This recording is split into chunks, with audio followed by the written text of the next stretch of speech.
Number 10, ball and chain. We've all heard the phrase, the old ball and chain, but how long ago was a ball and chain actually used as a punishment? Turns out, not that long. The ball and chain was used at Folsom Prison in California in the 19th century. Now, Folsom State Prison is California's second oldest prison, long known for its harsh conditions in the decades following the California gold rush. Now, these balls and or chains were a perfect example. It was cheap, it was efficient, and it was a pretty brutal punishment. You're not going anywhere. The old ball and chain was also used in Angola prison in Louisiana until fairly recent. Now, when you think about the fact that the Mississippi River is on 3 sides of that prison, a ball and chain feels like it would work 9 times out of 10. Unless you have the calves of Michael Phelps, you aren't swimming anywhere with one of these wrapped around your ankle. Number 9, stranded outside. It turns out Judge Michael Ciccinetti has given out more than one unusual sentence. Why this judge gives out wacky sentences is beyond me, but here we are. In November 2005, Michelle Murray allegedly abandoned 35 kittens in 2 Ohio parks. Yeah, not 1, not 2, 35 kittens. That's horrible. Now, without going into detail, these kittens obviously didn't thrive after this point of abandonment. So the judge simply asked Michelle, how would you like to be dumped off at a metro park late at night, spend the night listening to coyotes and raccoons crawling around you in the dark, and sit out there in the cold, not knowing where you're going to get your next meal, and not knowing when you're going to be rescued? Yeah, pretty heavy question for a judge to ask you, pretty loaded. So Judge Ciccinetti brought the smoke. He told her that she has the choice of jail time, donating to the Humane Society, or spending 1 night alone in the woods. She chose the latter. She spent the night in the woods like she was camping. That sounds pretty terrifying, but also sounds like she got off far too easy for what she did. She let 35 kittens go in the wild and she got to go camping? Okay, that's a bit not fair. Number 8, solitary confinement. You're grounded for a while. Get down there. You're not coming back out. Solitary confinement is the act of isolating prisoners in a small cell with minimal human contact. It was used to reform and punish, only most of the time the prisoner went insane. Yeah, sorry about that, we forgot about you. Solitary confinement was introduced in the United States in the 1700s among religious groups. See, at first, they thought that isolation with a Bible in your hands, well, they thought that would lead to rehabilitation. It didn't, they just went mad with said Bible. The practice expanded significantly in the 19th century when it was viewed as a humane alternative to prevailing methods of punishment like public floggings. However, by the early 1900s, it had lost its charm due to its high cost and the fact that it was highly unethical. It would return as a common form of incarceration during the tough on crime political period in the 1980s and 90s, but otherwise you're not going to see this anymore. Thank the Lords. I thought being grounded was bad as a kid. This sounds brutal. Number 7, the drunkard's cloak. The drunkard's cloak was a form of punishment used in colonial America for public drunkenness, as you would have guessed. Offenders were made to wear a barrel with holes cut out for their head. I almost said heads and arms. They don't have 2 heads. With a barrel with holes cut out for their head and arms, making them a spectacle of public humiliation. Now, this punishment aimed to shame the individual and deter others from similar drunken behavior out and about. The last recorded use of the drunkard's cloak in America was in the early 19th century. Thank God this one's gone. That'd be pretty funny though. You walk down the street, someone wobbling, you're like, okay, you got a little crazy last night, maybe a bachelor party, who knows? There's 5 of them, they're all guilty. 6, tarring and feathering. Tarring and feathering was a form of public punishment, and of course, the feathers, you're quite humiliated when this happens. The offender was stripped, covered in hot tar, and then rolled in feathers. They look like a chicken, I guess. I don't know what the whole point was for this. The punishment often targeted tax collectors and other unpopular figures during periods of unrest. Tax collectors, they're like, yeah, go bathe in the tar. This is crazy. Who did this? The first recorded use in America was 1766 against British customs officer John Malcolm in Boston. He was the first. God, that would suck to be the first to get tarred and feathered. Oh my God. Imagine hearing that. I'd be like, what? You're making this up. It continued sporadically through the 19th century, with one of the last known instances occurring during the early 1900s. It didn't last long. The practice eventually fell out of use as legal systems evolved and more humane methods were adopted. In other words, we said, you know what, that's a bit much, isn't it? That's probably a bit much. We should just do something else. Number 5, the electric chair. This next one here is quite shocking.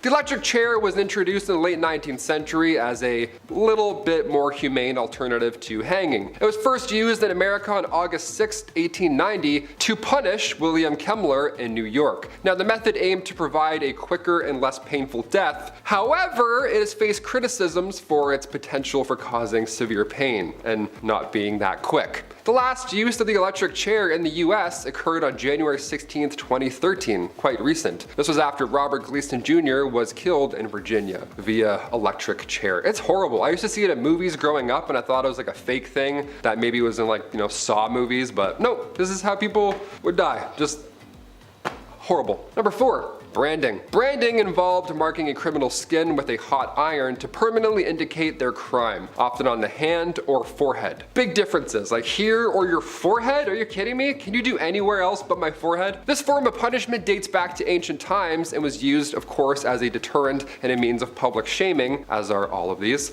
In America, branding was first used in the early colonial period, using the method for crimes like theft and blasphemy. One of the last recorded instances of branding in the United States was in the early 19th century, and societal views on the punishment eventually, thankfully, evolved, and such methods were replaced by incarceration and other normal, if you want to say that, normal forms of reform. Imagine being the last guy being branded. What?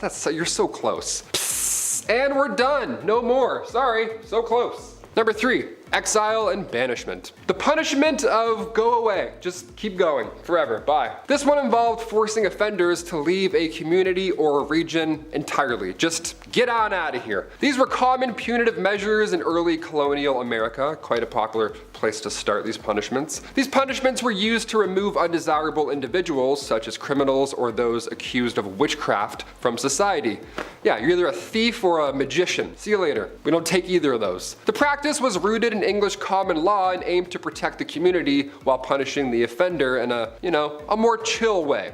One of the last notable instances of exile in America was the banishment of Mary Dyer from the Massachusetts Bay Colony in 1659 for her Quaker beliefs. Now, as the legal system evolved, exile and banishment were largely replaced by imprisonment and fines, but I don't know, I'd rather just be sent off away. That sounds way easier. You know what? Go start fresh. Just don't do it again over there. Bye. What? Alright, easy. Number 2, pamphlet punishment. This one is very recent and it's so bizarre I had to include it in today's list. In May 2011, an Ohio couple, Grace Nash and Bruce Crawford, they both ignored flood emergency warnings and stole an unregistered raft. They then made their way to the Grand River for a hazardous swim. This was reported by CBS News, and if the headlines weren't bizarre enough here, wait until you hear their punishment. When they made it to land, they allegedly misled officials about the details of this misadventure, but eventually the couple came clean and they admitted to the whole thing and they got a 90-day sentence in jail. Now here's the kicker. 30 days were knocked off immediately, and Ohio Judge Michael C. Canetti gave them an option to knock off the rest of their time by standing in a children's pool, wearing life jackets, and handing out water safety pamphlets during a food festival. They would stand in a pool and hand out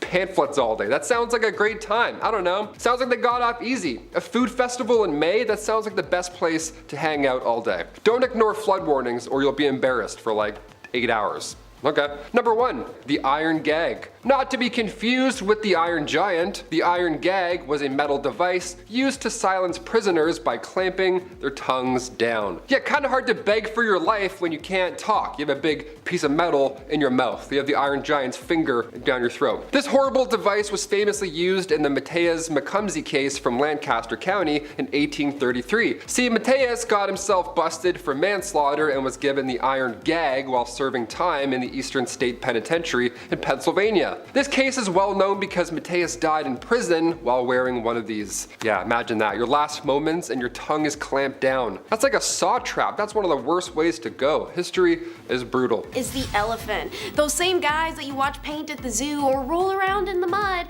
are the same hardcore MFs that used to be weapons of war in South and Southeast Asia. While elephants were no strangers to the battlefields, they were a common capital punishment method as well, called the gungareo, as they were smart and easily trainable. They could be used to crush, dismember, or overall torment captives in very public death sentences. The earliest record of death via elephant dates back to the classical period. However, the practice was already well established by that time and continued well into the 19th century. The most common way that the execution by elephant was carried out was the obvious: crush its victim to death with brute force. But elephants were even sometimes used in a kind of trial by ordeal, where the condemned prisoner is released if he manages to fend off the elephant for long enough. The Mughal Emperor Akbar the Great is said to have used this technique to chastise rebels, and then in the end, the prisoners, presumably much chastened, were given their lives. So this obviously tells you that aside from enemy soldiers, civilians who commit certain crimes could also be punished in this brutal way.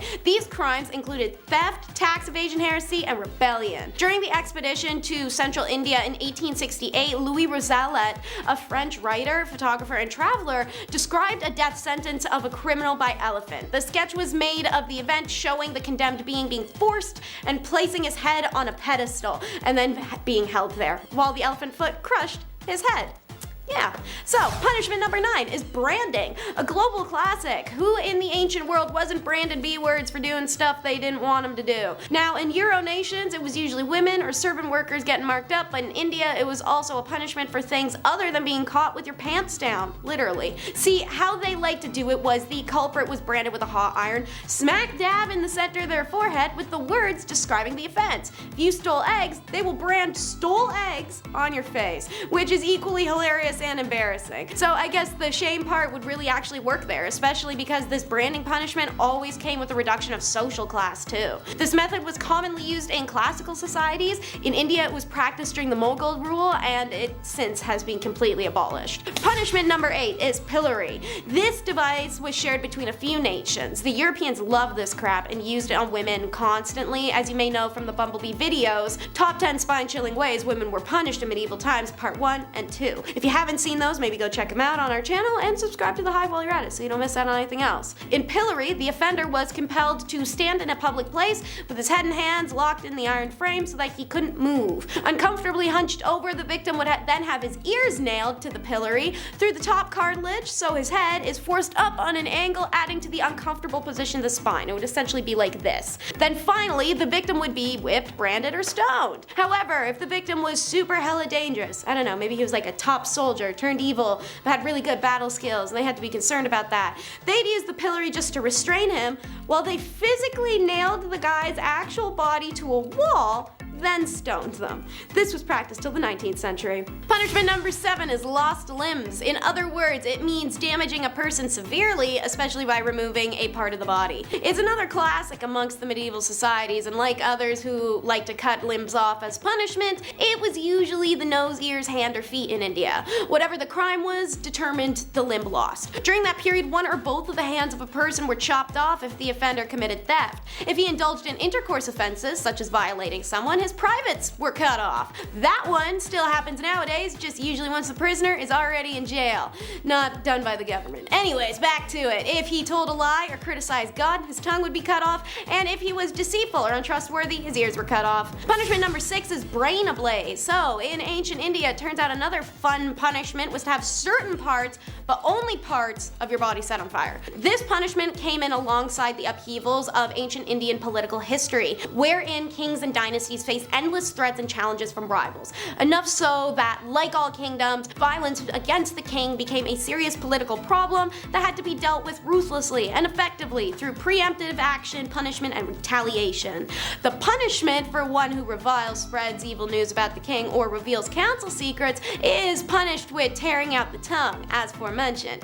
More severe crimes against the king and kingdom, however, invite more severe punishments. Death by setting fire to the hands and head is a punishment for one who covets the kingdom, forces entry into the king's harem, attacks the king's palace, aids his enemies, incites forced people or enemies, or causes a rebellion in a fortified city, countryside, or army. The man is restrained, his head and hands doused in sulfur or another flammable, and lit ablaze. Punishment number 5 is blown asunder. This was the advent of British colonialists who tormented India in the 18th and 19th centuries. Blowing from a G word I can't say on YouTube involved the condemned being tied in front of a cannon so that the small of their back was forced against the muzzle. Their arms and legs would be tied behind them, the rope pulled taut enough that it curves their limbs back behind them uncomfortably. The cannon would then be fired, pretty much obliterating the prisoner's abdominal portion and blowing them in half. Bonus points for all the guts raining down on everyone. One contemporary observer reported that a head was blown almost 50 feet in the air once,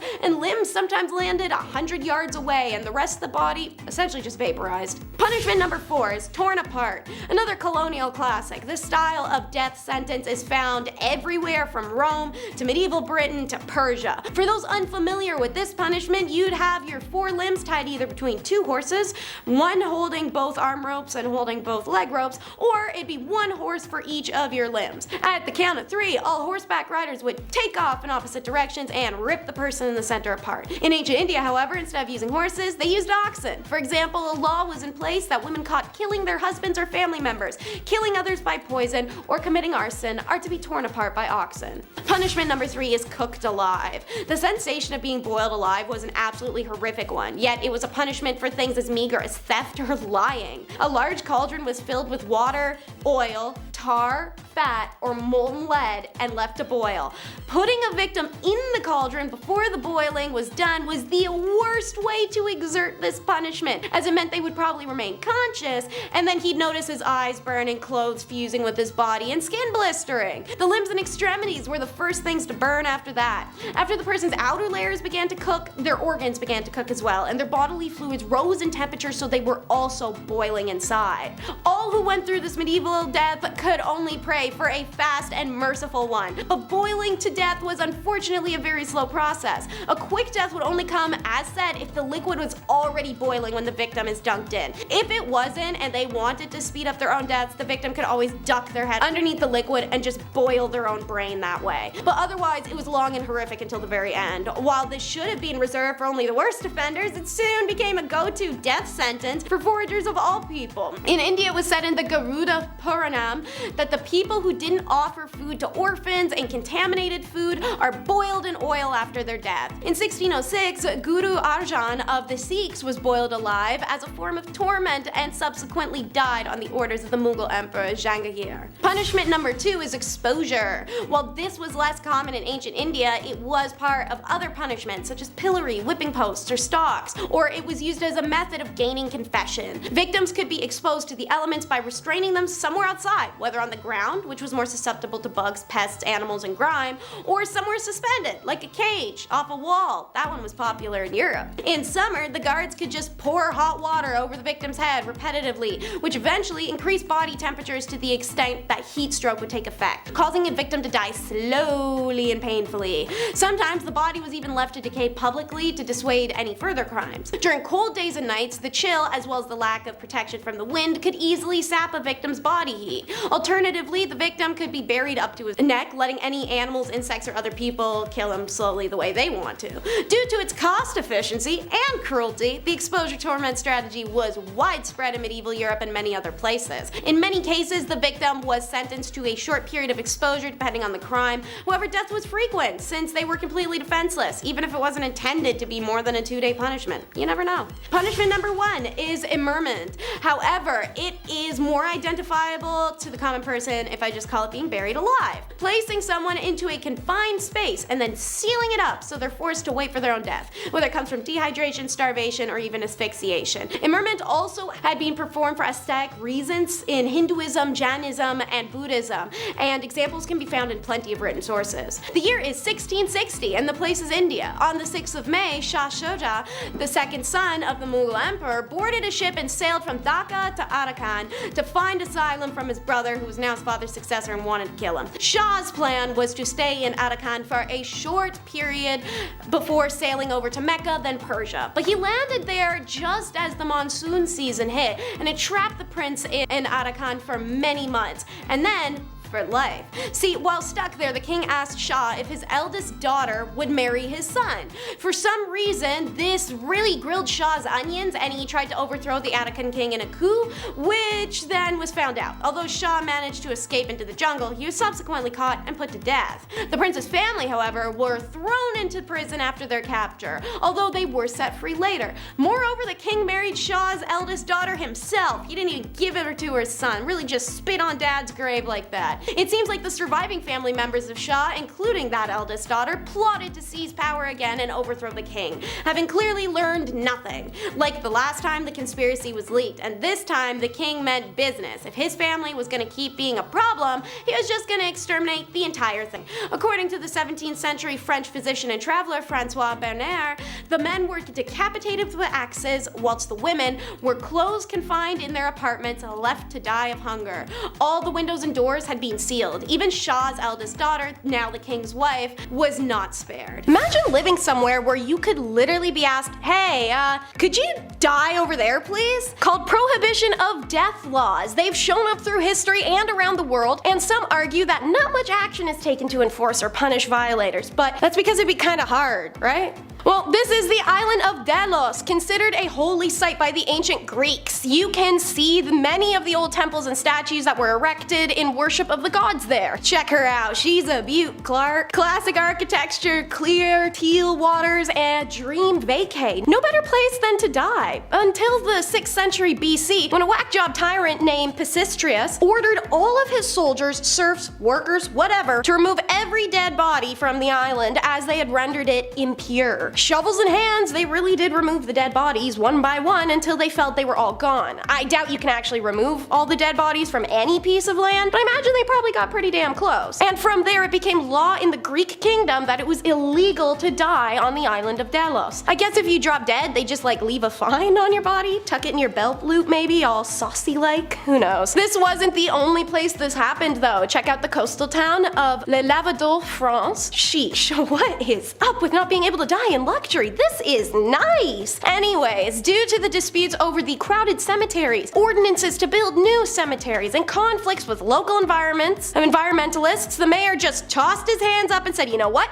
If nobody can share, nobody gets any, and passed a law forbidding residents from dying. See guys, this is why we use our words and our listening ears. For everyone who makes fun of people's height, just know the courts will favor a short king. You should never make fun of someone for something they can't control, and height is a big one. Men especially face a lot of scrutiny and rejection for it, and we're at a point where nowadays, if you're literally 5'8", people will say you're short. Gentlemen, that is not the case. So, if you've ever been called short, listen to this. According to the 18 laws of Qin, a set of legal codes written on bamboo slips that were unearthed in the Hubei province in 1975, during the Qin dynasty of China, there was a law stipulating that men and women shorter than the height 1.52 meters do not have to bear any criminal responsibility for any crimes they committed. Apparently, this was because the household registration system, known as hukoi today, was incomplete at the time, so it was often impossible to verify a person's age. So, the government used height. The founder of the Qin dynasty himself, Qin Shi Huang, apparently only reached 1.5 meters tall, that's 5 feet, when he was 22. So he allegedly believed that his subjects could only be defined as adults once they grew taller than that. So yeah, short kings prevail. Nothing is more freaky than government-mandated furry costumes. Europe really tried just about anything in the way of public shaming to air out someone's criminal history. Unlike China or Japan, which literally tattooed faces, the Ottomans who cut off hands, or even their European ancestors who chopped off noses and ears, the 17th and 18th century Europeans took a new tactic: shame masks. The uncomfortable apparel was made out of solid metal and would have been painful and super heavy when strapped tightly to your face. Naturally, it's abrasive, it's rusty, it's riddled with tetanus. But don't worry, there are lots of cool styles, like these jaunty pagan god looking dudes. As mentioned, there are these weird animal heads like medieval furry getup. This one's a rooster, and apparently, to quote, those who were, well, the other name for a rooster, swaggering and vainglorious, would be forced to wear a rooster mask for hours, even a day. Which may not sound that bad, but again, chafy, hot, heavy cast iron, the pressure of which is on your scalp and your collarbones. And apart from these terrifying masks, criminals were given humiliating badges they had to wear for,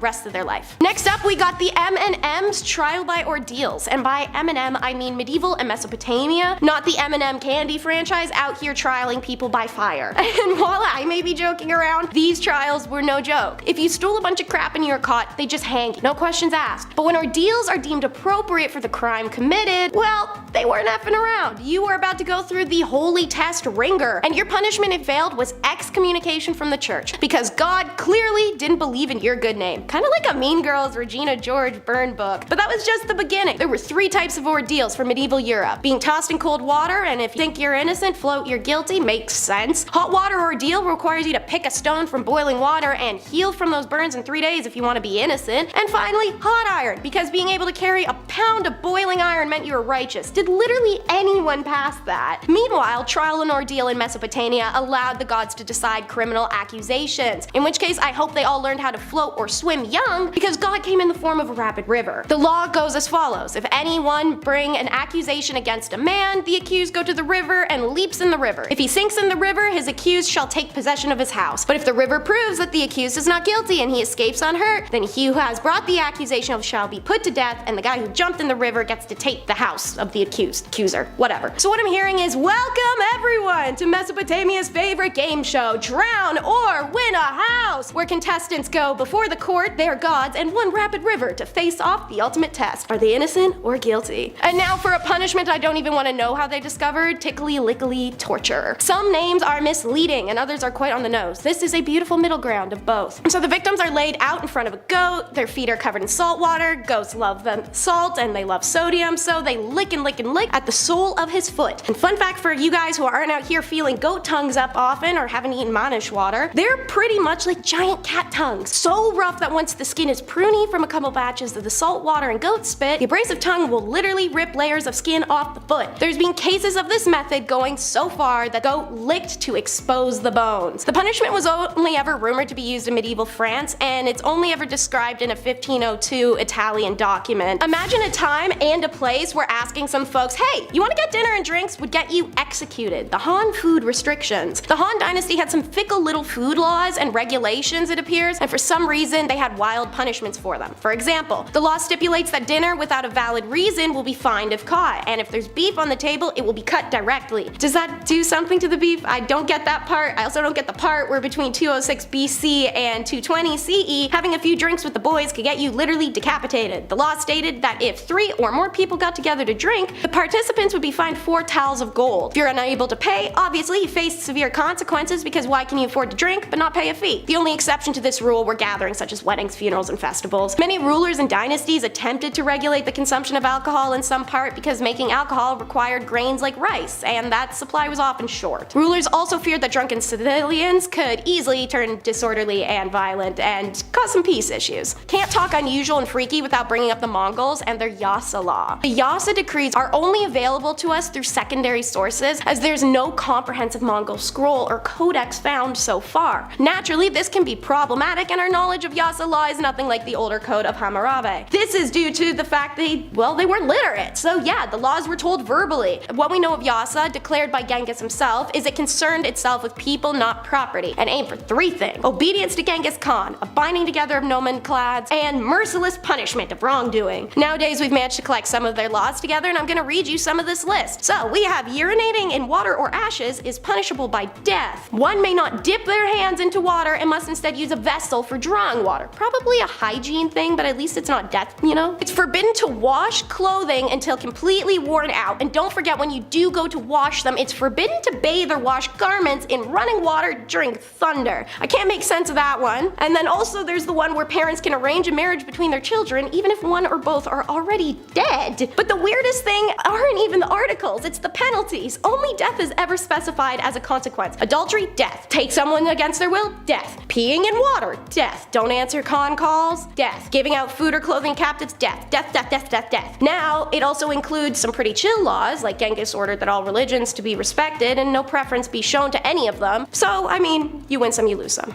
Up next is like country boys at Boots and Hearts. You gotta chug, chug, chug. This law and punishment comes to us from the Sui dynasty of China, which the duration was 581 to 618 BC. If you've seen some of my videos about ancient China, you may know that getting into the royal court for work could be pretty blessed for you, your biddy, and any kids or family you have. Some parents went as far as to snip their kids' junk so they could potentially be a eunuch for their emperor in the future. If you don't want to do that, you could always take the imperial exam, the Keiju, which theoretically allows anyone in the country to become a government official. But failing the test was not without consequence, especially if you weren't neat. According to the Book of Sui, the official historical records of the Sui dynasty, the law stipulated that examinees with bad handwriting would be punished by being forced to drink 1 sheng of ink, aka a literal liter. Don't think you can drop out either once you learn that and you know you can't improve your handwriting in time. The penalty for dropping out is also to chug down some ink. Why so extreme over some exams? Well, exam answers